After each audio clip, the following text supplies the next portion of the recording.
ونؤمن به ونتوكل عليه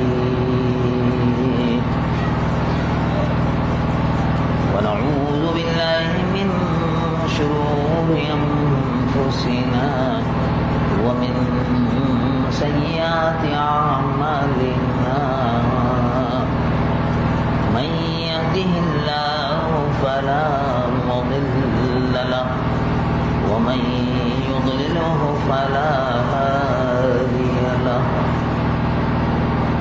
ونشهد أن لا إله إلا الله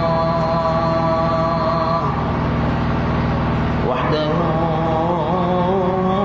لا شريك له ونشهد أن سيدنا ونبينا وحبيبنا ومولانا محمد صلى الله تعالى عليه وسلم عبده ورسوله الذي أرسل إلى الخلق كافة بشيرا ونذيرا وداعيا إلى الله بإذنه وسراجا منيرا وبشر المؤمنين بأن لهم من الله فضلا كبيرا فهو الحبيب الذي ترجى شفاعته لكل هول من الأهوال مقتحم جاءت لدعوته الأشجار ساجدة تمشي إليه على ساق بلا قدم وإن من جوده الدنيا وضرتها ومن علومه علم اللوح والقلم يا رب صل وسلم دائما أبدا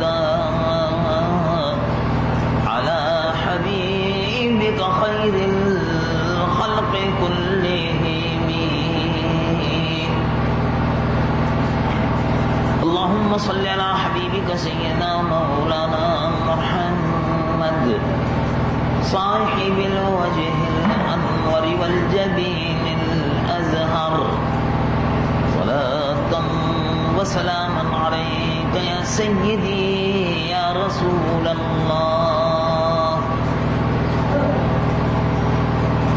الحمدللہ آج ہم اور آپ دارالعلوم انوار مجددیہ کہ اس بابرکت اجتماع میں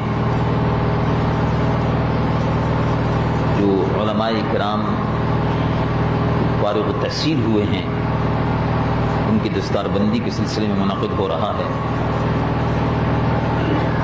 اور جمعے کے بابرکت دن اللہ کے حضور میں سر و سجود ہونے کے لیے ہم اور آپ حاضر ہیں۔ اللہ تبارک و تعالی مجھ گنہگار و سیاہکار کی اور آپ کی ہم سب کی حاضری کو قبول فرمائے، اور جو کچھ کے بیان کیا جائے اس پر مجھ گنہگار و سیاہکار کو بھی اور آپ کو سب کو ہمیں عمل کی توفیق عطا فرمائے۔ اللہ تبارک و تعالی جل جلالہ وعم نوالہ کا فضل و کرم ہے اور اس کا احسان ہے کہ ہم اور آپ اللہ کے پیارے محبوب حضور پرنور رحمت للعالمین محمد الرسول اللہ صلی اللہ علیہ وسلم کی امتی ہیں، اور آپ سے آپ کی ذات اقدس سے غلامی کی نسبت رکھتے ہیں۔ یہ امت جو حضور پرنور صلی اللہ علیہ وسلم کی امت ہے، اللہ کے آخری نبی کی آخری امت ہے کہ حضور پرنور صلی اللہ علیہ وسلم کے بعد کوئی نبی نہیں اور اس امت کے بعد کوئی امت نہیں، اس لیے کہ امت نبی سے ہوتی ہے، اور نبوت ذات اقدس حضور پرنور صلی اللہ علیہ وسلم پر ختم ہوئی، اور اب یہ امت آخری امت ہے۔ اس امت کے لیے اللہ رب العالمین جل جلالہ وعم نوالہ نے آخری کلام قرآن مجید و فرقان حمید کی شکل میں عطا فرمایا اور دین کو مکمل فرمایا۔ یہ دین مکمل ہے۔ اللہ تبارک و تعالی جل جلالہ وعم نوالہ نے قرآن مجید و فرقان حمید میں جہاں ایک طرف اس دین کو مکمل فرمایا، نعمتوں کو تمام کیا، اور قیامت تک کے لیے حضور پرنور صلی اللہ علیہ وسلم کے لائے ہوئے دین کو پسند فرمایا، وہاں اسی کے ساتھ ساتھ حضور پرنور صلی اللہ علیہ وسلم کی امت کو قرآن مجید و فرقان حمید کے ذریعے سے ایک مکمل، ایک جامع نظام زندگی اور نظام بندگی عطا فرمایا۔ چنانچہ قرآن مجید و فرقان حمید میں دین اسلام، اس کی عظمت اور جو نعمتیں اللہ رب العالمین کی طرف سے اسلام اور مسلمانوں پر نازل ہو رہی ہیں، قرآن مجید و فرقان حمید کی آیت طیبہ میں ارشاد ہوتا ہے۔ رب العالمین جل جلالہ وعم نوالہ ارشاد فرماتا ہے، الیوم اکملت لکم دینکم واتممت علیکم نعمتی ورضیت لکم الاسلام دینا۔ رسول اللہ حضور پرنور صلی اللہ علیہ وسلم کی ذات مقدس جس دین کو لے کر آئی، اس دین میں اللہ رب العالمین نے نعمتوں کو تمام کر دی۔ ہر نعمت جو اللہ رب العالمین کو عطا فرمانی ہوتی ہے، ہر نعمت جو اللہ رب العالمین عطا کرنا چاہتا ہے، ہر وہ نعمت جس کو اللہ کی نعمت شمار کیا جائے، اور یقیناً قدم قدم پر اللہ کی نعمتیں. دین بھی کامل ہے، اس میں کسی قسم کا اب کوئی نقص باقی نہیں رہا. اسلام دین کامل ہے،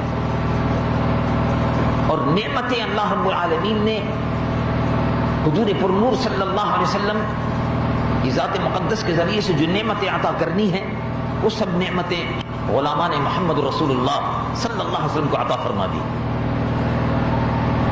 اور دین اسلام کو اللہ رب العالمین نے پسندیدہ دین قرار دے دیا. یہ دین 1450 سال سے دنیا کے بے شمار اور مختلف مراحل سے گزرتا چلا آ رہا ہے. جس طرح سے ایک ملک، ایک مکان، ایک دریا، ایک پہاڑ اپنی جگہ پر جہاں بھی موجود ہے مختلف قسم کے مراحل سے گزرتا ہے. کبھی برسات آتی ہے، کبھی طوفان آتے ہیں، کبھی ہوائیں آتی ہیں، کبھی آندھیاں آتی ہیں. اسی طرح سے اسلام پر، مسلمانوں پر ایسے اوقات حضور پرنور صلی اللہ علیہ وسلم کے عہد اقدس سے لے کر آج تک آتے ہیں کہ جن میں ایمان والوں کی، اہل ایمان کی آزمائش ہوتی ہے، اور آزمائش کا سلسلہ برابر جاری ہے. انبیاء علیہم الصلاۃ والسلام کہ اس عہد اقدس میں کہ جس ادوار میں وہ رہے، جب ان کی نبوت کا سلسلہ تھا، تو بھی اللہ رب العالمین جل جلالہ عما نوالہ کی جانب سے امتحان آتے رہتے تھے. کوئی نبی ایسے نہیں گزرے، کوئی رسول ایسے نہیں گزرے کہ اللہ رب العالمین جل جلالہ عما نوالہ نے ان کا اور ان کی امت کا امتحان نہ لیا ہو.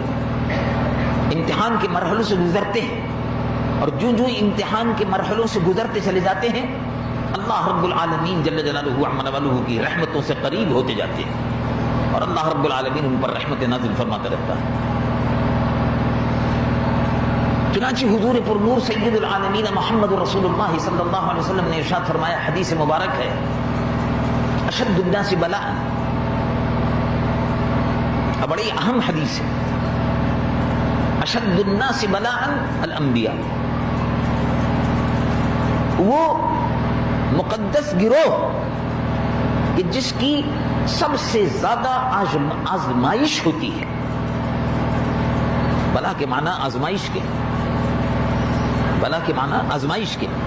اشد الناس بلاء، یقول الحبیب صلی اللہ علیہ وسلم، حضور پرنور صلی اللہ علیہ وسلم نے ارشاد فرمایا، اشد الناس بلاء الانبیاء، سب سے زیادہ گروہ انبیاء، انبیاء و مرسلین کا طبقہ وہ ہے کہ اللہ رب العالمین سب سے زیادہ ان کی آزمائش فرماتا ہے. ثم الامثل والامثل، او کما قال علیہ الصلوۃ والسلام. پھر جو ان کے نقش قدم پر چلتے ہیں، پھر جو ان کے نقش قدم پر چلتے ہیں، الامثل فالامثل ثم الامثل فالامثل، او کما قال علیہ الصلوۃ والسلام. پھر انبیاء و مرسلین کے نقش قدم پر جو چلتے ہیں ان کی بھی بڑی زبردست آزمائش ہوتی ہے. اور اللہ رب العالمین جل جلالہ عما نوالہ جس طرح مثال دی حضور پرنور صلی اللہ علیہ وسلم نے ایک مقام پر، کہ جس طرح لوہا بھٹی میں پڑتا ہے اور پھر کندن ہو کر نکلتا ہے، اسی طرح آزمائش سے ایمان والے جب گزر جاتے ہیں تو کندن بن کر نکلتے ہیں، یعنی اللہ کے محبوب بن کر نکلتے ہیں. تو یہ آزمائش ہوتی ہے. چنانچہ قرآن مجید و فرقان حمید میں ایک مقام پر ارشاد فرمایا رب العالمین، اور بھی متعدد آیات طیبات ہیں. رب العالمین جل جلالہ عما نوالہ ارشاد فرماتا ہے، الف لام میم، الف لام میم شروع میں بھی ہے اور اس کے بعد بھی ہے. مختلف سپاروں میں کہیں الف لام را آیا ہے، کہیں الف لام میم آیا ہے. یہاں بھی 19ویں سپارے میں سورۃ العنکبوت کی ابتدا ہوتی ہے الف لام میم سے. الف لام میم کے معنی عموماً مفسرین نے عموماً اس کے معنی فرمائے ہیں اللہ اعلم بمرادہ، اللہ اعلم بمرادہ، اللہ تبارک و تعالی ہی اس کی مراد کو اور اس کے مفہوم کو زیادہ بہتر سمجھتا ہے۔ کہ یوں سمجھ لیجیے کہ جس طرح سے وائرلیس سسٹم ہوتا ہے، وائرلیس سسٹم بظاہر اس میں ٹھک ٹھک ہوتی رہتی ہے، بظاہر میری اور آپ کی سمجھ میں کچھ نہیں آتا، لیکن جو لوگ وائرلیس کے سیٹ پر ہیں وہ مکمل طور سے اس کے مفہوم کو سمجھتے ہیں، جو الفاظ اس سیٹ پر آ رہے ہیں، ٹھک ٹھک جو ہو رہی ہے۔ تو الف سے مراد اللہ ہے اور لام سے مراد لانے والے جبرائیل ہیں اور میم سے مراد محمد رسول اللہ صلی اللہ علیہ وسلم۔ تو اللہ لانے والے جبرائیل، بھیجنے والا رب العالمین، اور اس پیغام حق کو قبول کرنے والے محمد رسول اللہ صلی اللہ علیہ وسلم۔ رب العالمین جل جلالہ عما والہ ارشاد فرماتا ہے الف لام میم احسب الناس ان يتركوا ان يقولوا آمنا وهم لا يفتنون۔ احسب الناس، کہ لوگوں نے یہ گمان کر لیا ہے، لوگوں نے یہ سمجھ لیا ہے، ان یترکو، کہ ان کو چھوڑ دیا جائے گا، یہ کہنے کے بعد کہ وہ یہ کہہ دیں کہ آمنا، ہم ایمان لائے، اور بس اللہ رب العالمین کہ ہاں بھائی ٹھیک ہے ایمان لے آئے، چلو بھائی چھٹی ہو گئی، بات ٹھیک ہے، تم نے کہہ دیا ہم ایمان لائے، ہم نے مان لیا تم ایمان لائے۔ ان یقولوا آمنا، کہ لوگوں نے یہ سمجھ لیا کہ وہ یہ کہیں کہ ہم ایمان لائے، اور ایمان لانے کے بعد جب وہ ہم سے کہیں کہ ہم ایمان لائے، کر لو ان یقولوا آمنا، اور وہ یہ کہیں کہ ہم ایمان لائے، وہم لا یفتنون، اور اللہ رب العالمین جل جلالہ عما والہ ان کی کسی قسم کی آزمائش نہ فرمائے۔ مفہوم یہ ہوا کہ جو آدمی یہ کہے کہ میں ایمان لایا، میں مومن ہوا، اللہ رب العالمین فرماتا ہے کہ ہم اس کا امتحان ضرور لیں گے، ہم اس کا امتحان ضرور لیں گے۔ اب وہ یہ کہہ کر کہ میں نے لا الہ الا اللہ محمد رسول اللہ پڑھ لیا، دل و جان سے قربان ہو گیا، باقی کہنے سے کام نہیں چلے گا، آزمائش تو ضرور کہیں نہ کہیں ہوگی۔ وہم لا یفتنون، اس گمان میں نہ رہیں کہ ان کا امتحان نہیں ہوگا، امتحان ضرور ہوگا۔ جیسے آپ جا کے کسی سے کہیں کہ میں سونا لایا ہوں، بھائی یہ اصلی ہے، 24 گرام والا ہے، بڑا عمدہ سونا ہے، بڑا اعلیٰ قسم کا ہے، بڑا چمکدار ہے، لو بھائی اس کا بھاؤ 3500 روپے ہے، لاؤ 3500 دے دو، 1 تولہ ہے۔ وہ کہے گا جناب ٹھہریے، آپ کی بات بالکل صحیح ہے، آپ نے کہا سونا ہے، مانتا ہوں سونا ہے، آپ نے کہا کھرا ہے، مانتا ہوں کھرا ہے، آپ نے کہا بہت ہی اعلیٰ قسم کا ہے، میں مانتا ہوں بہت اعلیٰ قسم کا ہے، لیکن ذرا مجھے اس کو پرکھ لینے دیجئے، میرے پاس جو پتھر ہے میں اس پر گھسوں گا، گھسنے کے بعد دیکھوں گا، اور یہ جب اس امتحان میں یہ پتھر پورا اتر، یہ پتھر پر جو گھس کر دیکھ رہا ہوں، سونے کا پتہ چلا رہا ہوں یہ اصلی ہے کہ نقلی ہے، پانی اس پر چڑھا ہوا ہے، اندر تانبا ہے کہ نہیں ہے، مجھے بہرحال اپنے پتھر پر اس کو ضرور دیکھنا ہے، میں اس کو گھسوں گا، میں اس کو رگڑوں گا، اور جب معلوم ہو جائے گا کہ اصلی ہے تو میں کہوں گا اصلی ہے، پھر میں اس کے پیسے دوں گا، ورنہ تو نہیں دوں گا۔ یہی مضمون بلا تشبیہ و تمثیل ملتا جلتا ہے۔ پھر غور کیجئے، رب العالمین جل جلالہ عما والہ ارشاد فرماتا ہے احسب الناس ان يتركوا ان يقولوا آمنا وهم لا يفتنون۔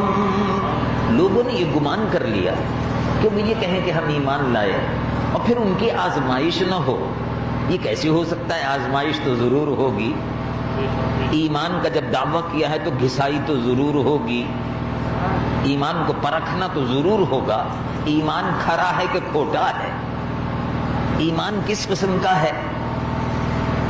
ایک وہ ایمان ہے جو صحابہ رضوان اللہ علیہم اجمعین رسول اللہ حضور پر نور محمد رسول اللہ صلی اللہ علیہ وسلم پر ایمان لائے۔ کیا ایمان تھا؟ رب العالمین قرآن میں گواہی دیتا ہے، رب العالمین جل جلالہ عما والہ ارشاد فرماتا ہے رجال صدقوا ما عاهدوا اللہ علیہ، وہ مقدس جماعت جس کو صحابہ رضوان اللہ علیہم اجمعین کی مقدس جماعت کہا جاتا ہے، جنہوں نے اپنی آنکھوں سے اللہ کے محبوب حضور پر نور محمد رسول اللہ صلی اللہ علیہ وسلم کی زیارت سے اپنی آنکھوں کو روشن اور منور کیا۔ صدقوا ما عاهدوا اللہ علیہ فمنهم من قضى نحبه ومنهم من ينتظر وما بدلوا تبدیلا۔ وہ رسول اللہ پر ایمان لانے والوں کی وہ مقدس جماعت صدقوا، انہوں نے جو کچھ بھی رسول اللہ سے عہد کیا، کلمہ شریف پڑھا، ذات اقدس مصطفیٰ صلی اللہ علیہ وسلم کے دست اقدس پر بیعت کی اور جانثاری کا وعدہ کیا، اس وعدے کو انہوں نے پورا کر کے دکھایا۔ صدقوا ما عاهدوا اللہ علیہ۔ فمنہم، ان میں بہت سی مقدس جماعت وہ تھی کہ جنہوں نے اپنے وعدے کو پورا کر کے دکھایا، اور باقی وہ ہیں جو منتظر ہیں اس بات کے کہ کب اللہ کے محبوب حکم دیں اور ان جانوں کا نذرانہ پیش کر کے دکھا دیں، منتظر ہیں اس بات۔ فمنہم من ينتظر، ان میں کسی قسم کی کوئی تبدیلی نہیں آئی، انہوں نے عہد نہیں بدلا۔ حضور پر نور سید العالمین محمد رسول اللہ صلی اللہ علیہ وسلم سے قبل انبیاء و مرسلین کی مقدس جماعت اس عہد پر قائم رہی، ان کا امتحان ہوتا تھا، نبی کا امتحان ہوتا ہے۔ اب دیکھیے، اللہ کے برگزیدہ نبی ہیں ابراہیم خلیل اللہ، ابراہیم خلیل اللہ اللہ کے برگزیدہ نبی، اللہ کے برگزیدہ نبی جن کا لقب ہے خلیل اللہ۔ خلیل کے معنی ہے اللہ کا دوست، خلیل کے معنی ہے اللہ کا دوست، اور اللہ کے دوست کی پہچان یہ ہوگی کہ دوست اپنے دوست کے لیے جو بھی چیز ہے اس کو قربان کر دے، قربان کر دے۔ چنانچہ دیکھیے رب العالمین جل جلالہ عما والہ ارشاد فرماتا ہے کہ اے محبوب فرما دیجیے، قل ان صلاتی ونسکی ومحیای ومماتی للہ رب العالمین۔ اے محبوب صلی اللہ علیہ وسلم ارشاد فرمائیے کہ میری نمازیں، میرے تمام مناسک، میرے تمام اعمال، میری تمام محنتیں اور کاوشیں اور جد و جہد، عبادت بدنی اور مالی، یہ کس کے لیے؟ ارشاد ہوتا ہے زندگی کس کے لیے ہے، مرنا کس کے لیے ہے، جینا کس کے لیے ہے، نمازیں کس کے لیے ہے، عبادات بدنی و مالی، جو مال اللہ کی راہ میں دیا جاتا ہے وہ مال کس کے لیے ہے، مال کس کے لیے ہے، جان کس کے لیے ہے، مالی جسمانی یہ تمام کے تمام جتنی بھی چیزیں ہیں، اور مال ہے، منال ہے، اموال ہیں، مویشی ہیں، جانور ہیں، بلڈنگیں ہیں، عمارتیں ہیں، گاڑیاں ہیں، جو بھی چیزیں ہیں یہ کس کے لیے ہیں؟ رب العالمین جل جلالہ عما والہ ارشاد فرماتا ہے وَنُسُكِي وَمَحْيَايَ وَمَمَاتِي لِلَّهِ رَبِّ الْعَالَمِينَ، سب اللہ رب العالمین کے لیے۔ چنانچہ دیکھیے ابراہیم خلیل اللہ، اللہ رب العالمین جل جلالہ عما والہ نے ارشاد فرمایا کہ آپ کی گود میں جو بچہ ہے، گود میں جو بچہ ہے یہ بیٹا ہے آپ کا، پہلا بیٹا ہے۔ بڑی آرزوؤں کے بعد ہاجرہ سے ہم نے آپ کو بیٹا عطا کیا۔ اب بات اصل میں یہ ہے، آپ اس وقت ملک شام میں ہیں، آپ اس وقت ملک شام میں ہیں۔ یہاں سے حجاز مقدس، اور حجاز مقدس میں وہ مقام کہ جس کو مکہ معظمہ کہتے ہیں، ارض مکہ، ام القری، جس کا فاصلہ ملک شام سے تقریباً 1200 میل کا فاصلہ، تقریباً 1200 میل۔ فلسطین اور شام کا وہ علاقہ جہاں ابراہیم خلیل اللہ رہتے تھے، وہاں سے مکہ معظمہ کا فاصلہ 1200 میل دور۔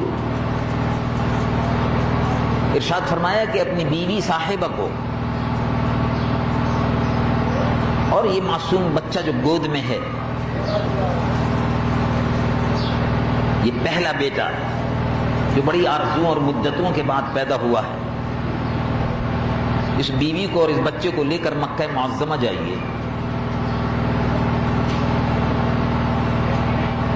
وہاں لے جا کر اسی مقام پر ماں اور بیٹے کو چھوڑ دیجئے، سواری سے ان کو اتار دیجئے، خود نہ اتریے، اور وہیں چھوڑ کر فوراً واپس آ جائیے شام میں۔ بڑی عجیب و غریب بات ہے۔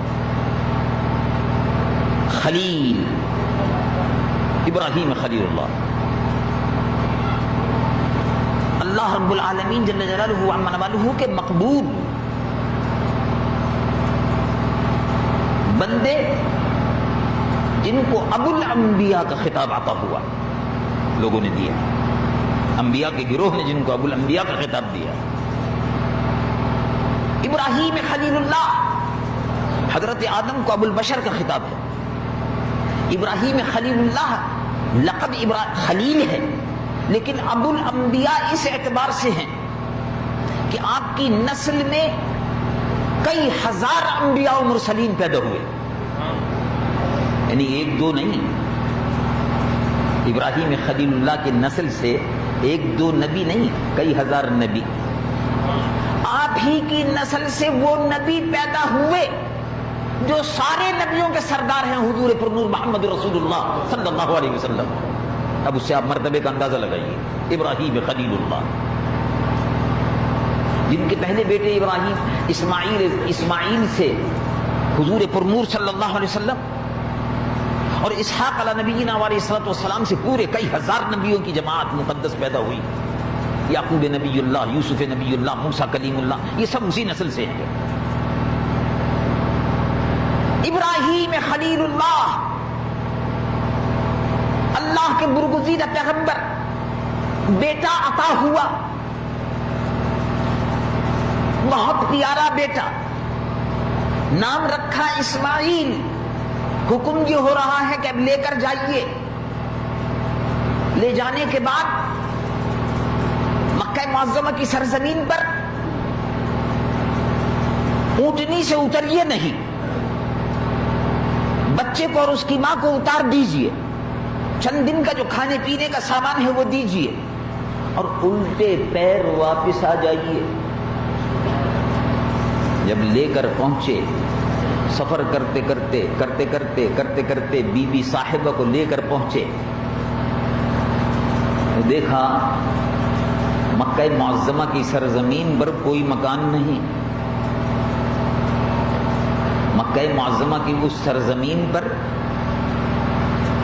کوئی مکان نہیں، مکہ معظمہ کی اس سرزمین پر کوئی کنواں نہیں، مکہ معظمہ کی اس سرزمین پر کوئی رہائش کی جگہ نہیں، کوئی باغیچہ نہیں، کوئی باغ نہیں۔ وہاں پہنچے پہنچنے کے بعد دیکھا کچھ نہیں، آدمی نہیں، آدم زاد نہیں، آدمی نہیں، آدم زاد نہیں، کوئی درخت نہیں، کوئی چھاؤں نہیں، گرم ترین مقام۔ بیوی کے ساتھ وہاں پہنچے، اونٹنی سے ان کو اتارا، سواری سے ان کو اتارا، بچے کو گود میں دیا اور کہا میں جاتا ہوں۔ کیا مطلب؟ کیا مطلب؟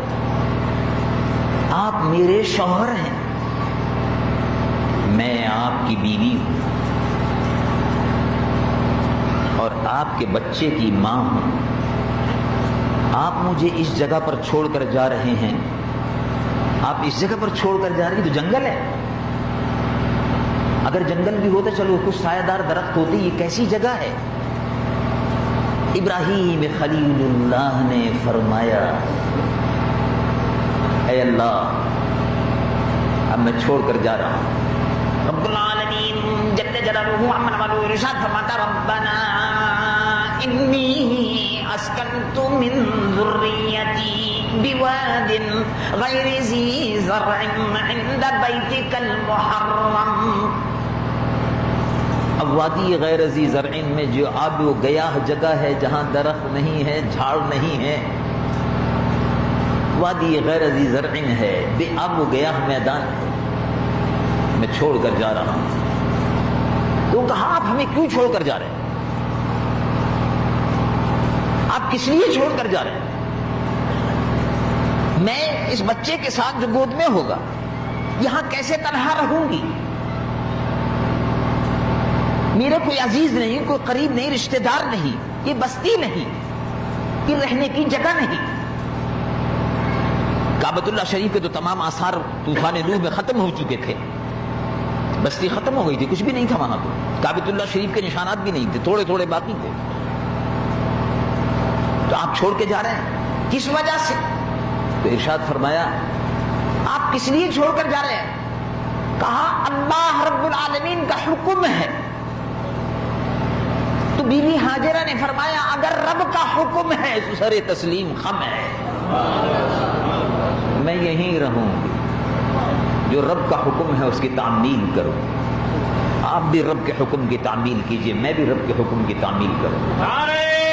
زندگی کا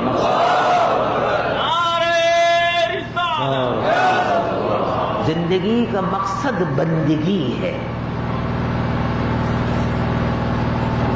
حیات بھی اللہ کے لیے۔ ان صلاتی ونسکی ومحیای ومماتی للہ رب العالمین۔ زندگی، مرنا، جینا، زندگی، عبادات وغیرہ وغیرہ، یہ سب اللہ رب العالمین کے دین، اللہ رب العالمین۔ ٹھہر گئی ابراہیم خلیل اللہ بچے کو چھوڑ کر واپس تشریف لے گئے۔ بچہ اپنی ماں کے ساتھ وہیں رہا۔ وہ واقعات بعد کے، آزمائش یہ تھی کہ خلیل تم ہمارے دوست ہو، دیکھنا یہ ہے کہ ہم سے محبت ہے یا بچے سے محبت ہے، دیکھنا یہ ہے کہ ہم سے محبت ہے کہ بیوی سے محبت ہے۔ آج بیٹی کی محبت میں نماز غائب ہو جاتی ہے، آج بیوی کی محبت میں فرض ختم ہو جاتا ہے، اولاد کی محبت میں اور اولاد کی پرورش کے غم میں، اور ہائے بچہ اور ہائے بچہ اور ہائے بیٹا اور ہائے بیٹی، اسی چکر میں لوگوں کی عمر گزر جاتی ہے، قبر میں جاتے جاتے ہائے بیٹا اور ہائے بیٹی ہی کرتے رہتے ہیں۔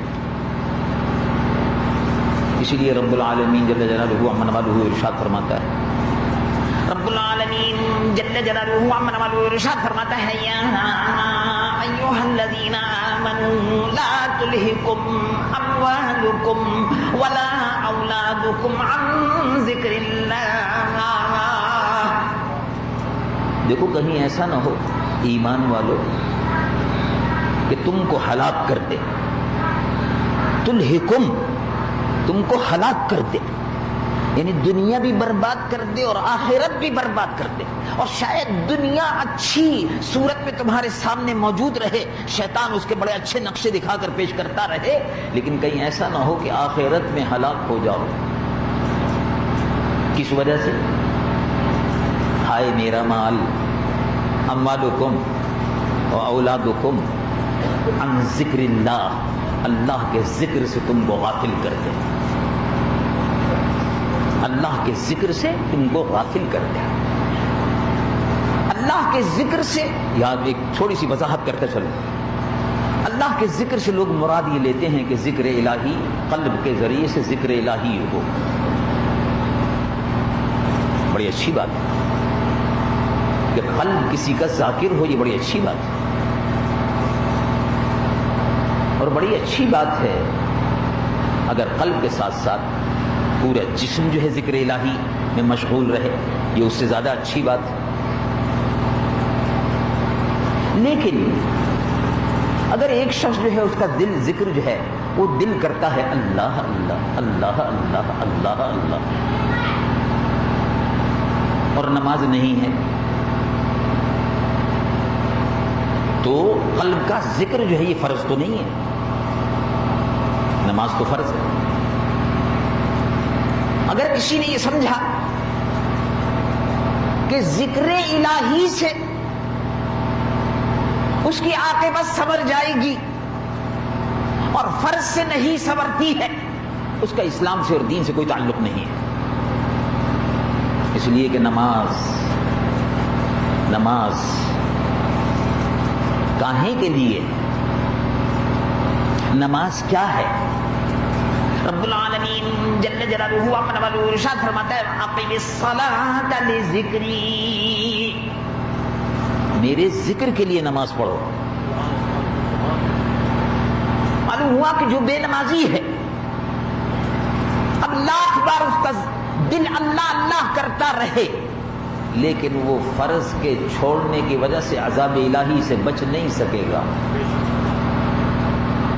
لیکن اگر کوئی نماز پڑھتا ہے، پانچوں وقت فرائض کی پابندی سے ادا کرتا ہے اور قلب اس کا ذاکر نہیں ہے، تو قیامت کے دن اس سے کوئی سوال نہیں ہوگا، کوئی سوال نہیں ہوگا. سوال نماز کے متعلق ہے. یہ فرض ہے اور یہ اللہ کا قرض ہے. پانچوں وقت کی نماز نبی مکرم رحمت للعالمین حضور پر نور صلی اللہ علیہ وسلم صحابہ رضوان اللہ علیہ اجمعین 1450 سال سے امت پر فرض چلی آ رہی ہے اور قیامت تک جاری رہے گی. ذکر الہی اس کے بعد ہے، قلب کا ذکر اس کے بعد ہے، تسبیح اس کے بعد ہے، ختم خواجگان اس کے بعد ہے، ختم غوثیہ اس کے بعد ہے. اصل جو ہے وہ فرض ہے. ہاں تو بہرحال بات یہاں سے چلی تھی اور عرض ہی کر رہا تھا کہ ابراہیم خلیل اللہ علی نبینا علیہ الصلوۃ والسلام نے جب ابتدائی ایام میں نمرود سے یہ کہا کہ میں صرف اللہ وحدہ لا شریک کو مانتا ہوں، میں بتوں کے سامنے سجدہ نہیں کروں. اور بتوں کا وہ واقعہ تفصیل سے قرآن مجید و فرقان حمید میں آتا ہے کہ انہوں نے کس طرح سے، جب یہ لوگ چھٹی پر گئے ہوئے تھے، میں اس کی تفصیل میں زیادہ نہیں جاتا، تو بت جو تھے ہمیشہ ان کے سجدہ کرنے سے انکار کیا، اور کس طرح سے بتوں کی کانوں کو اور ناکوں کو توڑا ان کی چھٹی کے جانے کے بعد. وہ تفصیلی واقعہ ہے، میں اس وقت اس کا ذکر تفصیل میں نہیں کرتا. لیکن جب اس کی شکایت بادشاہ وقت سے ہوئی تو بادشاہ نے کہا کہ میں ان کی سزا مقرر کرتا ہوں. کیا سزا ہے؟ ان کی سزا یہ ہے کہ ان کو آگ میں جلا دو. جو ہمارے معبودان برحق کی توہین کرتا ہو، جو بتوں کو سجدہ نہ کرتا ہو، بتوں کی توہین کرتا ہو، ان کے ناک اور کان کو توڑتا اور پھوڑتا ہو، اور ان کی توہین کا مرتکب ہو، اس کے متعلق سزا یہ ہے کہ اس کو آگ میں ڈال دو۔ ابراہیم خلیل اللہ کے لیے آگ جلاؤ۔ جنگل سے لکڑیاں جمع کی گئی۔ اللہ رب العالمین جل جلالہ وعظم والہ اس واقعے کو قرآن مجید و فرقان حمید میں اس کا ذکر فرماتا ہے۔ جنگل کی لکڑیاں جمع کی گئی، مفسرین نے اس کو تفصیل سے بیان کیا، اور آیت مبارکہ میں مختصر سا تذکرہ اس کا ہوتا ہے۔ آگ جہاں جہاں سے لکڑی دستیاب ہوئی جلائی گئی۔ جب اچھی طرح جل گئی، شعلے بلند ہونے لگے، میلوں تک آگ کی تپش اور حدت سے جنگل کا جنگل اگل رہا تھا، آگ اگل رہا تھا۔ بہت بڑی اونچی مچان بنا کر اس اونچی مچان سے ابراہیم خلیل اللہ کو پھینک دیا۔ اب آگ میں جا رہے، اوپر سے پھینکا ہے، جا رہے، اسی رفتار سے جبرائیل حاضر ہوئے اور کہا اے ابراہیم خلیل اللہ، میں حاضر ہوں، فرمائیے کیا حکم ہے؟ اللہ رب العالمین جل جلالہ وعظم والہ کی جناب میں کچھ عرض کرنا ہے؟ تو ارشاد فرمایا اما الیک فلا، تم سے کچھ نہیں کہنا۔ اب ابھی گرائے جا رہے ہیں، اب آگ کی طرف آ رہے ہیں، جیسے ہی آگ کی طرف آ رہے تھے جبرائیل رستے میں مل گئے۔ اب پوچھ رہے ہیں میرے لیے کوئی خدمت؟ اما الیک، اوپر پنکھا ہے، ہاتھ آپ کو وہیں پہنچ جاتے ہیں۔ جی یہ کیا ہے؟ شاءاللہ، شکریہ، جزاک اللہ۔ درود شریف اللہم صلی علی حبیبک وسلم۔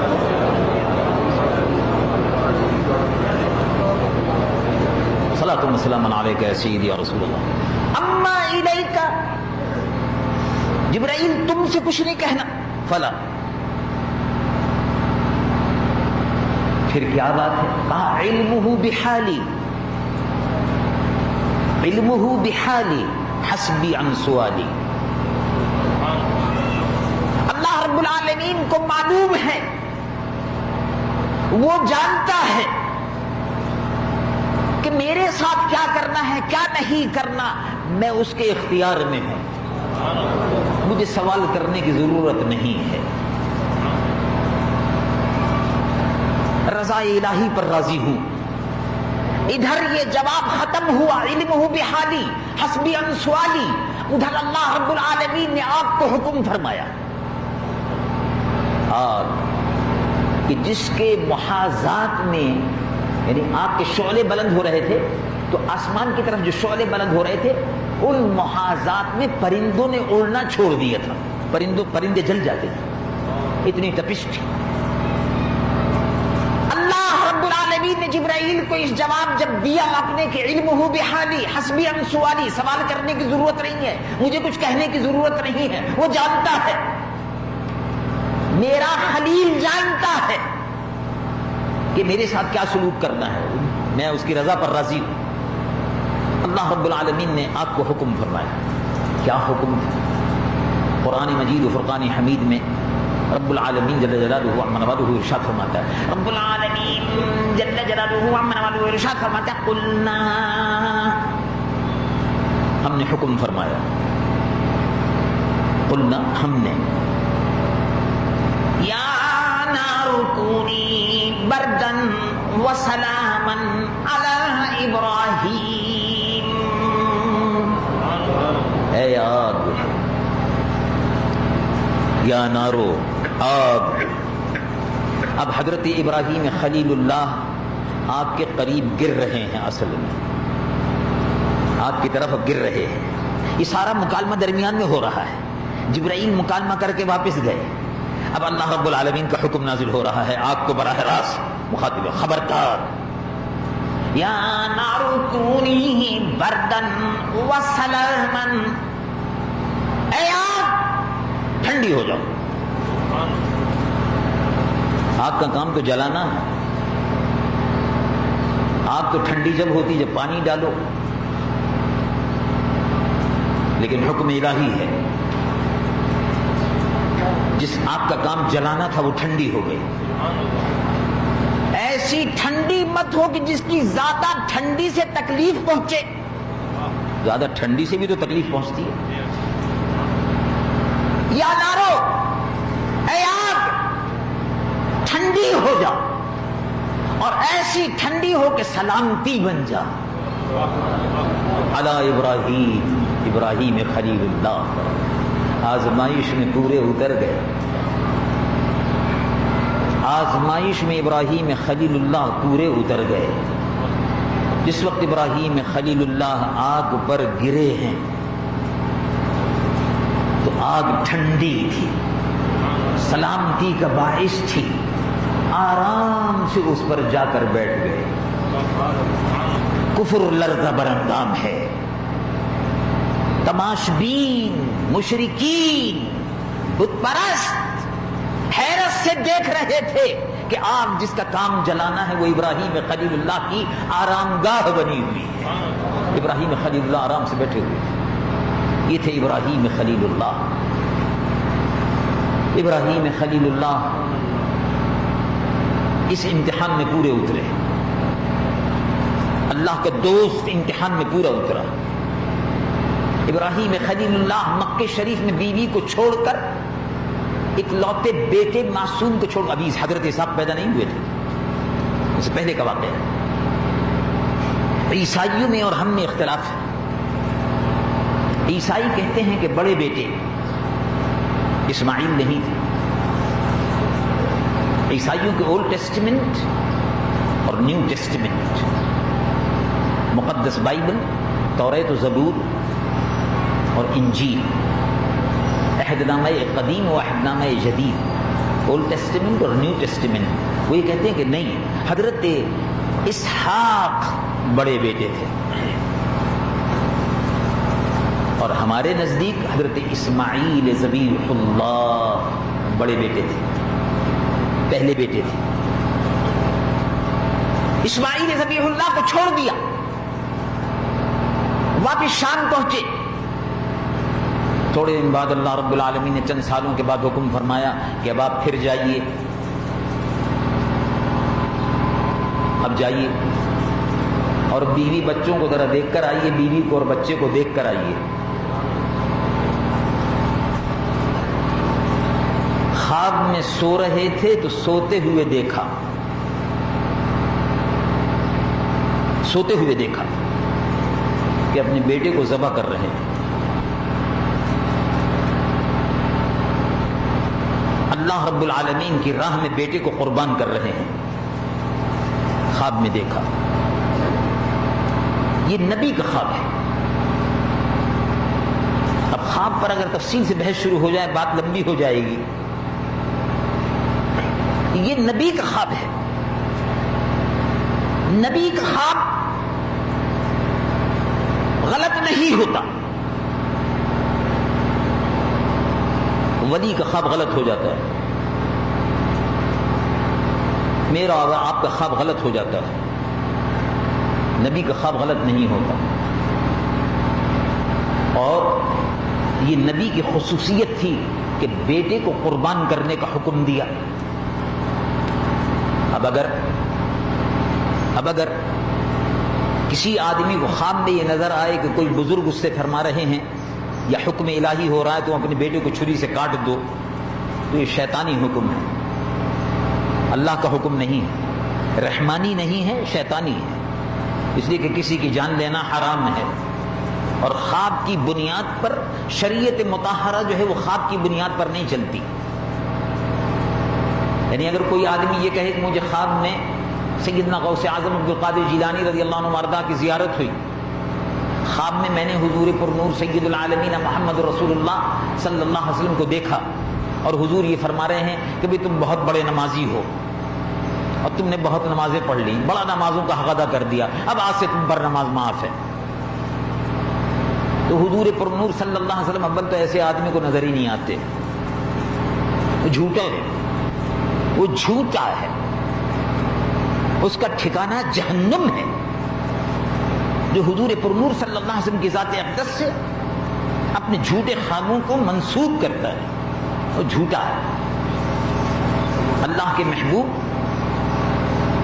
حضور پر نور سید العالمین محمد الرسول اللہ صلی اللہ علیہ وسلم نے ارشاد فرمایا وَمَنْ كَذِبَ عَلَيَّ مُتَعَمِّدًا فَلْيَتَبَوَّعْ مَقْعَدَهُ مِنَ النَّارِ، جس نے مجھ پر جھوٹ بولا۔ ایک آدمی نے خواب نہیں دیکھا لیکن بغیر اس کے کہہ دیا میں نے حضور پر نور صلی اللہ علیہ وسلم کو دیکھا، حضور کی زیارت کا شرف حاصل کیا، وہ جھوٹا تھا، جھوٹ بول رہا تھا، یعنی وہ جھوٹا خواب بیان کر رہا تھا لوگوں میں اپنی بڑائی جتانے کے لیے، اپنی بزرگی بتانے کے لیے۔ وَمَنْ كَذِبَ عَلَيَّ مُتَعَمِّدًا فَلْيَتَبَوَّعْ مَقْعَدَهُ مِنَ النَّارِ أَوْ كَمَا قَالَ صلی اللہ علیہ وسلم، جس نے مجھ پر جھوٹ بولا، حضور فرماتے صلی اللہ علیہ وسلم مجھ پر جھوٹ بولا، خواب میں مجھے نہیں دیکھا لیکن میری طرف خواب منسوب کر دیا، مجھے جھوٹ بولا، جس نے جھوٹی حدیث بیان کر دی، جھوٹا کوئی قول مجھ سے منسوب کر دیا، کوئی جھوٹی بات مجھ سے منسوب کر دی، میرے کردار سے جھوٹی بات کہہ دی، فَلْيَتَبَوَّعْ مَقْعَدَهُ مِنَ النَّارِ، اس کو چاہیے کہ وہ اپنا ٹھکانہ جہنم میں سمجھ لے، بنا لے، فَلْيَتَبَوَّعْ مَقْعَدَهُ مِنَ النَّارِ، جہنمی ہے۔ اول تو رسول اللہ صلی اللہ علیہ وسلم کی زیارت کا شرف ہر ایک کو حاصل نہیں ہوتا، اگر یہ حاصل بھی ہو تو یہ ہر ایک کا اپنا پرائیویٹ مسئلہ ہے، ذاتی مسئلہ ہے۔ حضور کی شکل میں، حضور کی شکل مبارک میں کوئی آدمی آ نہیں سکتا، آ ہی نہیں سکتا۔ حضور کی شکل مبارک میں شیطان آ ہی نہیں سکتا، شیطان ولی کی شکل میں آ جائے گا۔ شیطان میرے پیر و مرشد کی شکل میں بھی آ کر یہ کہہ دے گا کہ کل سے روزہ مت رکھو، بہت روزے رکھتے ہو، بس آج سے روزے معاف ہو گئے۔ آپ سمجھ لیجئے کہ یہ میرے پیر و مرشد کی، آپ نے دیکھا کہ آپ کے پیر و مرشد سبحان اللہ ان کی زیارت ہو رہی ہے خواب میں، اور وہ یہ فرما رہے ہیں کہ بیٹے سبحان اللہ بڑے پیارے تم مرید ہو، میری کہنے کے مطابق تم نمازیں پڑھتے رہے، روزے رکھتے رہے، اب آج سے تم پر روزے معاف ہیں۔ تو اٹھنے کے بعد آپ کا فیصلہ کیا ہونا چاہیے؟ آپ کا فیصلہ یہ ہوگا کہ یہ شیطان تھا جو میرے پیر و مرشد کی شکل میں آ گیا۔ شیطان کسی بھی ولی کی شکل میں آ سکتا ہے، شیطان کسی بھی بزرگ کی شکل میں آ سکتا ہے، شیطان کسی بھی استاد کی شکل میں، شیطان کسی بیوی کے شوہر کی شکل میں، شیطان کسی بھی شکل میں شیطان آ سکتا ہے، لیکن روئے زمین پر وہ ہر ایک کا بھیس بدل سکتا ہے۔ شیطان روئے زمین پر شاہ احمد درانی کے بھیس میں بھی آ سکتا ہے، شیطان روئے زمین پر کسی بھی شکل میں، کسی بھی اللہ کے ولی اور نیک بندے کی شکل میں، عالم دین کی شکل میں، مفتی کی شکل میں آ سکتا ہے، بہکانے کے لیے بہت سی باتیں خواب میں کہہ دے گا۔ لیکن حضور پر نور سید العالمین محمد رسول اللہ صلی اللہ علیہ وسلم ارشاد فرماتے ہیں من رآنی فی المنام من رآنی فقد رأى الحق، جس نے خواب میں مجھ کو دیکھا، حق یہ بات ہے، حق بات یہ ہے، فقد رأى الحق، اس نے مجھی کو دیکھا۔ لأن الشیطان لا يتمثل بی او کما قال صلی اللہ علیہ وسلم، اس لیے کہ شیطان میرے بھیس میں نہیں آ سکتا، شیطان رسول اللہ کی بھیس میں، رسول اللہ کی شکل میں، رسول اللہ کی مثل نہیں بن سکتا۔ معلوم ہوا کہ ذات مصطفیٰ بے مثل ہے، حضور بے مثل ہے، یعنی ان کی مثال تو دی جا سکتی کہ رسول اللہ کی مثال یہ ہے کہ ایسی نماز پڑھتے تھے، لیکن ذات پاک محمد الرسول اللہ صلی اللہ علیہ وسلم بے مثل ہے، حضور کا مثل کوئی نہیں، کوئی حضور جیسی شکل نہیں بنا سکتا، کوئی حضور پر نور صلی اللہ علیہ وسلم جیسا جسم نہیں دکھا سکتا۔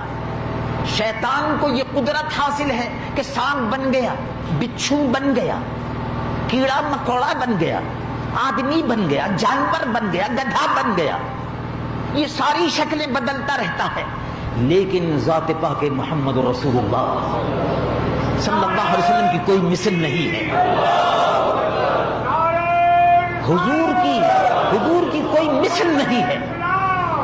حضور پر نور صلی اللہ علیہ وسلم بے مثل ہیں، تو جن کی مثل کوئی نہیں ہو سکتا، کوئی آدمی اگر یہ کہے کہ رسول اللہ ہم جیسے تھے، بتاؤ حضور اس جیسے کیسے ہو سکتے ہیں؟ حضور پر نور صلی اللہ علیہ وسلم بے مثل تھے، صلی اللہ علیہ وسلم۔ اللہ کے محبوب صلی اللہ علیہ وسلم کی ذات اقدس پر یہ بات اس لیے آئی کہ ابراہیم خلیل اللہ نے خواب دیکھا، نبی کا خواب، نبی کا خواب، اس کی ایک حقیقت ہوتی ہے، رؤیا نبوہ، رؤیا نبوہ، نبوت کے خواب، اس کی ایک حقیقت ہوتی ہے۔ بعض صالحین کو اچھے خواب نظر آتے ہیں، لیکن ان میں اگر کسی قسم کا شریعت میں تبدیلی کا کوئی حکم دیا جائے تو اس خواب کا کوئی اعتبار نہیں ہوگا، تو وہی شیطانی خواب ہوگا۔ شریعت مطہرہ کسی کے خواب سے تبدیل نہیں ہوتی۔ شریعت مطہرہ کی بنیاد قرآن اور سنت محمد رسول اللہ صلی اللہ علیہ وسلم پر رکھی گئی ہے، اس مضبوط بنیادیں ہیں، 1450 سال سے کوئی اس بنیاد کو اکھاڑ نہیں سکتا۔ حضور پر نور حضرت ابراہیم خلیل اللہ علی نبینا علیہ الصلوۃ والسلام جب تشریف لائے، مکہ معظمہ پہنچے، قیام فرمایا بیوی صاحبہ کے پاس، پھر فرمایا دوست کے پاس جانا ہے، دعوت ہے، دوست نے دعوت دی ہے، بلایا، اپنے بیٹے کو بھی لے جانا چاہتا ہوں، اب بڑے ہو گئے تھے، اب جو آئے آپ ملک شام سے تو ابراہیم خلیل اسماعیل ذبیح اللہ بڑے ہو گئے، چلتے پھرتے تھے، 10-12 سال کی عمر تھی۔ کہا بی بی صاحبہ سے کہا کہ دوست کے پاس جانا ہے، اس کو بچے کو بھی لے جانا ہے، ساتھ کر دو، ایک چھری ذرا دے دو، ایک رسی بھی ذرا ساتھ دے دو۔ انہوں نے کہا کہ آپ دوست کے پاس جا رہے ہیں تو دوست کے پاس جا رہے ہیں، بچے کو بھی لے جا رہے ہیں، تو رسی کا کیا کام اور چھری کا کیا کام؟ کہا دے دو، ساتھ دے دی۔ جب رستے میں چلے، مکہ شریف سے چلے، مینا ایک مقام ہے، اس کو مینا بھی کہتے ہیں، اصل میں مونا ہے، مونا، مینا بھی کہتے ہیں، یہ غلط العوام ہے اور اچھی بات، کوئی حرج نہیں، تم نام ہوتے رہتے ہیں اس طرح سے۔ مونا، مونا کا مطلب ہے مراد، جہاں مراد پوری ہو، مونا۔ مونا پہاڑی علاقہ ہے مکہ معظمہ کے ارد گرد، وہاں سے جب مکہ شہر سے نکلتے ہیں تو مونا کو جب جاتے ہیں تو الٹے ہاتھ پر غار حرا ہے اور سیدھے ہاتھ پر مینا ہے۔ مینا کو مڑ گئے، جب مڑنے والے تھے تو کہا بیٹا، جی ابا جی، میں نے خواب دیکھا ہے۔ اللہ رب العالمین اس واقعے کو بیان فرماتا ہے، رب العالمین جل جلالہ عما والو ارشاد فرماتا ہے، یا بنی، اے میرے بیٹے، یا بنی، میرے بیٹے، انی ارا فی المنام انی اذبحک فانظر ماذا ترى، اے میرے بیٹے، میں نے خواب میں دیکھا، انی ارا فی المنام، کہ میں تم کو خواب میں دیکھا ہے کہ میں تم کو اللہ کی راہ میں ذبح کر رہا ہوں، اللہ کے لیے قربان کر رہا ہوں۔ بڑی چاہتوں کے بعد بیٹا اللہ نے دیا تو حکم ہوا کہ وہاں چھوڑ جاؤ، مکہ معظمہ کے وادی غیر ذی زرع بے آب ہو گیا، میدان میں چھوڑ دو۔ اب جب ذرا بڑا ہوا تو اللہ رب العالمین نے فرمایا اللہ ہماری راہ میں ذبح کر دو۔ کیا امتحان ہے! خلیل اللہ، اللہ کے دوست، رب العالمین جل جلالہ عما والو ارشاد فرماتا ہے، قال یا بنی انی ارا فی المنام انی اذبحک فانظر ماذا ترى، قال یا ابت افعل ما تؤمر ستجدنی ان شاء اللہ من الصابرین۔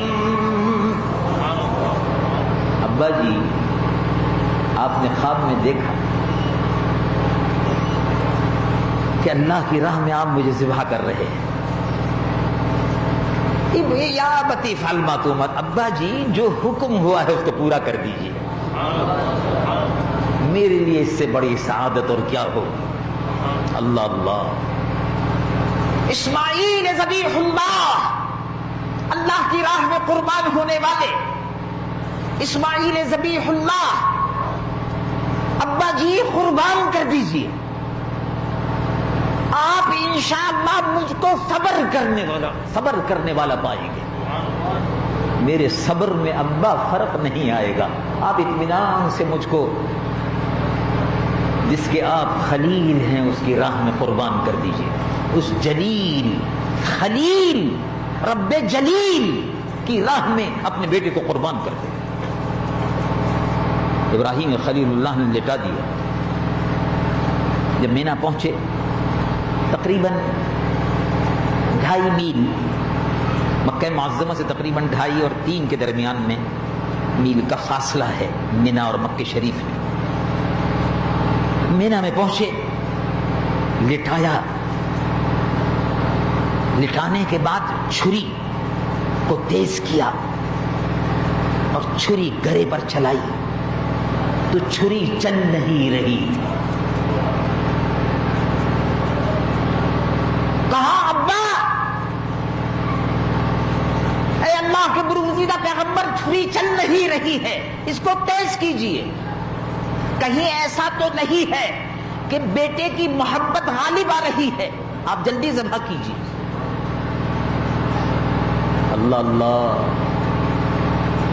ادھر وہ چھری پھیرنا چاہتے تھے کہ حکم الہی تھا، خبردار. جیسے آگ کو حکم فرمایا، اب چھری کو حکم ہو رہا ہے، خبردار. یہ امتحان ہو رہا ہے خلیل اللہ کا، اللہ کے دوست کا، کہ ہماری راہ میں کیا چیز قربان کرتے ہیں.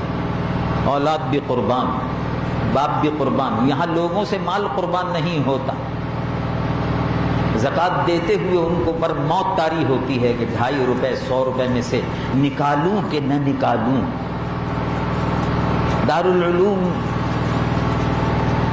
میں قرآن مجید و فرقان حمید کی قال اللہ اور قال الرسول کی علوم دینی کی تعلیم ہو رہی ہے. پیسہ دوں کہ نہ دوں، یا بینک میں جمع کر کے سود کھاؤں، بچت میں ڈال کر مہینے بھر اس کا سود وصول کرتا رہوں، یہی سوچتا رہتا ہے. پیسہ اب اس وقت بینک میں 50,000 ہو گیا ہے، اگر دے دوں گا دارالعلوم کو 1,000 روپیہ تو 1,000 کم ہو جائے گا، 49,000 رہ جائے گا. دین کی تعلیم کے لیے پیسہ دوں گا تو کم ہو جائے گا، ابھی رکھو، جوڑے رکھو. وہ سمجھتا ہے کہ یہ سب اللہ کا دیا ہوا مال جو ہے، اللہ کے دیے ہوئے مال میں سے اللہ کی راہ میں خرچ کرتے ہوئے دل دکھتا ہے، دل دکھتا ہے. اور دیکھو مثال. اور اب تو عالم یہ ہو گیا ہے کہ لوگ بھی زکوٰۃ مدرسوں کو نہیں دیتے، اور بہانہ یہ کر دیتے ہیں جی وہ رمضان شریف میں حکومت نے زکوٰۃ لے لی، کاٹ لی. اب جب حکومت سے کہتے ہیں مولانا صاحب ارے بھی مدرسہ ہے زکوٰۃ دے دو، تو حکومت نے بھی زکوٰۃ نہیں دی، حکومت نے زکوٰۃ بند کر دی. حکومت نے مدارس کی زکوٰۃ بند کی ہوئی ہے، اور زکوٰۃ جو ہے بند کرنے کے بعد حکومت سے اب پوچھتے ہیں بھئی زکوٰۃ کہاں گئی؟ معلوم ہوا کہ جیسے اور بہت سی چیزیں حکومت کھا گئی، زکوٰۃ بھی کھا گئی. ماشاءاللہ حکومت کا پیٹ تو بڑا ہوتا ہے. پاکستان میں رہ کر بھی حکومت کھاتی ہے، اور پاکستان سے باہر اگر حکومت چلی جاتی ہے تو وہاں بھی امریکہ میں جا کر کھاتی ہے، کھاتی ہی رہتی ہے، بے حساب کھاتی ہے. حکومت کا کھاتا بڑا لمبا ہے. چنانچہ آج کل مدرسوں کی زکوٰۃ بند ہے، اور لوگوں کے لیے بہانہ بڑا اچھا مل گیا ہے. صاحب بات اصل میں یہ ہے وہ تو حکومت زکوٰۃ دیتی ہے، اچھا ٹھیک ہے کوشش کر لیجیے گا. اور پھر وہ تو رمضان شریف میں کٹ گئی تھی اور رمضان شریف میں ہم نے دے دی، وہ تو بینکوں کے ذریعے سے حکومت نے لے لی. اب حکومت کو یہ نظر آیا کہ یہ تو اربوں روپیہ زکوٰۃ کا جمع ہوتا ہے، چنانچہ حکومت کی اس پر نظر تھی، اور اب حکومت نے زکوٰۃ پر بھی مکمل کنٹرول کر لیا ہے. اور وہ زکوٰۃ بھی اپنی مرضی سے اپنے آدمیوں کے ذریعے سے اپنے من پسند جگہوں پر خرچ کرتی ہے. حالانکہ زکوٰۃ کا مسئلہ بڑا اہم ہے. اگر یہ مستحقین کو نہیں دی گئی تو جس حکومت کے جس کارندے نے اس کو کھایا، جس حکومت نے اس زکوٰۃ کو کھایا، یہ زکوٰۃ اس حکومت کو بھی لے کے ڈوب جاتی ہے. تو خدا کا قہر، خدا کا عذاب اس حکومت پر نازل ہوتا ہے جو زکوٰۃ مستحقین کو تقسیم کرنے کے بجائے خود کھا جاتی ہے اور غیر مستحق لوگوں کو دے دیتی ہے، امانت میں خیانت کرتی ہے. انما یاکلون فی بطونہم نارا، یہ اپنے پیٹوں میں آگ بھرتے ہیں. میں عرض کر رہا تھا ابراہیم خلیل اللہ علی نبینا علیہ الصلوۃ والسلام جب ذبح کرنے کا ارادہ فرماتے تھے تو بڑے زور کے ساتھ میں چھری کو گلے پر رکھا. ادھر اللہ رب العالمین نے حکم فرمایا خبردار ذرہ برابر بھی خراش نہ آنے پائے. جب غصہ آیا آپ کو، 3 مرتبہ ہوا غصہ آیا، آپ نے اس کو پھینکا، چھری کو غصے میں پھینکا تو چھری نے زبان حال سے، مفسرین لکھتے ہیں چھری نے زبان حال سے کہا کہ آپ فرماتے ہیں ذبح کرو، رب العالمین 70 مرتبہ حکم فرمایا کہ خبردار گلے پر چلنے نہ پائے، خراش بھی نہ آنے پائے. اور بعد میں ارشاد فرمایا اے ابراہیم تم امتحان میں پورے اترے. فَفَدَيْنَاهُ بِذِبْحٍ عَظِيمٍ. جبرائیل کو حکم دیا تم لے جاؤ اور یہ قربان کر دیے جائیں. ابراہیم خلیل اللہ کی قربانی قبول ہو گئی.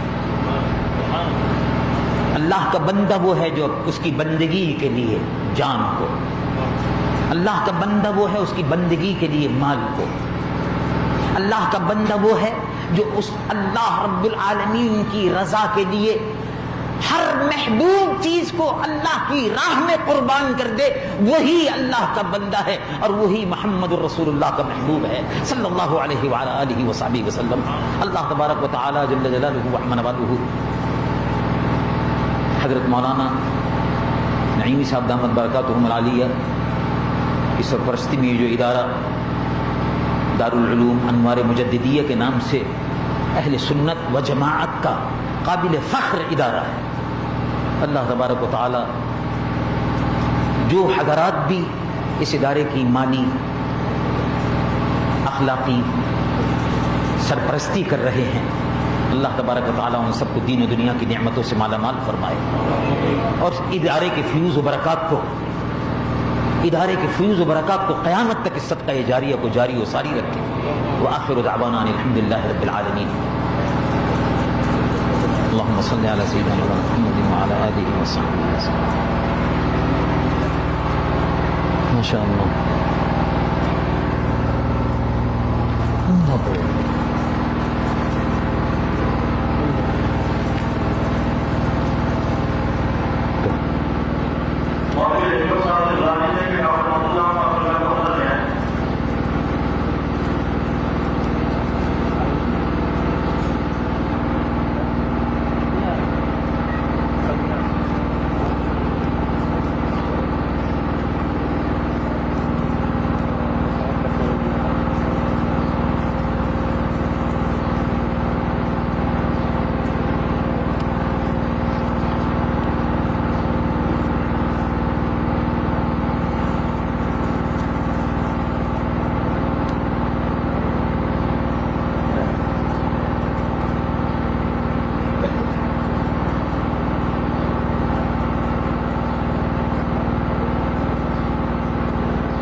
چلو شروع کرا دیے. اور مولوی محمد رفیع نعیمی صاحب چھانے جا رہے ہیں.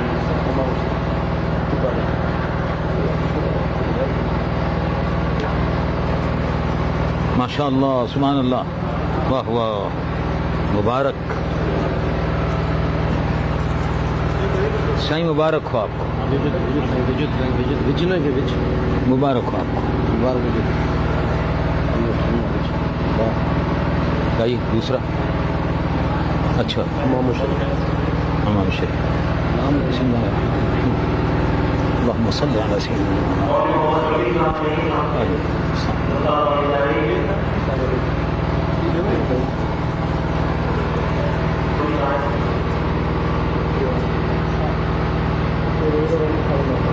ماشاء اللہ مبارک ہو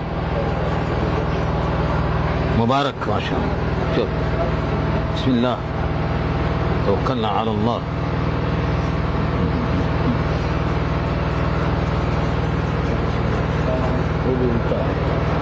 ٹھیک ہو گیا اب ٹھیک ہو گیا لو بسم اللہ چلو بسم اللہ چلو بسم اللہ یا بسم اللہ الرحمن الرحیم اللہم صلی علی سیدنا حبیبنا مولانا محمد وعلی آلہ.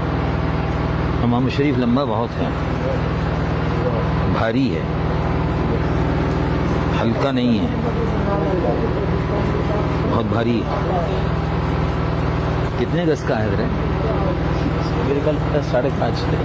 اچھا لیکن ذرا موٹا ہے کا بڑا. دوسرے کو بلائیے دوسرا نام بلائیے جلدی سے. مولوی محمد چلو بسم اللہ ادھر سیدھے ہاتھ سنت ابدا بالیمین سنت بسم اللہ یہ صحیح سفر باندھ دل جی بند بلائیے اور بلائیے آؤ مولوی جی. کیا نام ہے آپ کا کریم ہیں مولانا کریم مبارک مولوی محمد نعیمی صاحب کریم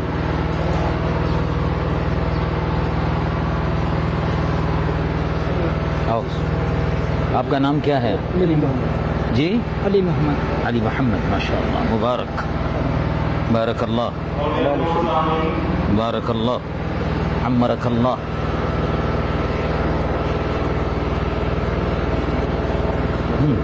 چلیے بسم اللہ.